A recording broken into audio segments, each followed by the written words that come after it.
preseason we talked about guys that aren't here, guys that graduated. Obviously, you guys lost a good one in your quarterback. But what was that process like this spring and getting ready for fall camp and kind of replacing that? Obviously Dakota was a great player and a great leader, and I really enjoyed my time, the time that I was able to spend with him. But in the off season, you kind of try to move towards what you're going to have in the upcoming season and try not to dwell on what you had. So, Colabella, he's going to be, the quarterback as of now, and it's more geared towards changing the offense to be more into his fit. Like Coach Wildeye said earlier when he was up here, Dakota was more of a get the ball and run. I mean, I've never been on a team where you had a QB ISO and an empty set. You get the QB going, he's running in the A gap. I've never seen that before. Colabella is more of a pocket presence quarterback, and our offense is going to change and be geared towards him. But Dakota, left his mark, and someone's going to have to fill his shoes as far as leadership goes and try to help out the team. It's a lot of pressure on you now to protect the pocket passer. I mean, there's probably always in the back of your head that he could have scrambled, he could have made a play, but maybe do you feel a little bit of that pressure having to protect a guy that's going to be in that pocket?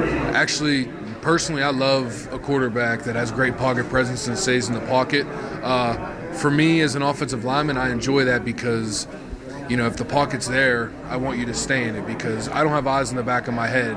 And if the pocket's there and you scramble and there's no reason for you to scramble, the D lineman's looking at the quarterback. So the D lineman is shedding off of my block, and I have to try to run with him to maintain the block whenever there really was no need to scramble in the first place. So I like a pocket present, a quarterback that likes to stay in the pocket.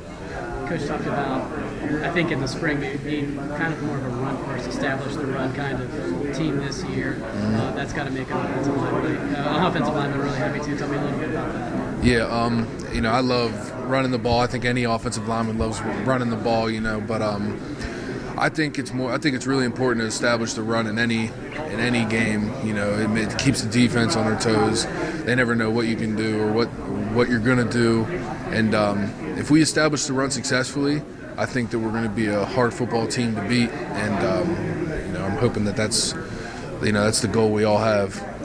So it's obviously a tough league. Everybody's kind of talked about it, but with the differences between teams not being so great, I feel like you guys are really close to turning this thing around, having a big year. Yeah. Last year we had a lot of games where we lost by a point, lost by 3 points, and a loss is a loss, whether it's by 40 or whether it's 3 points. But personally, I'd rather lose by 40 than lose every game by 3 points because that hurts you even more.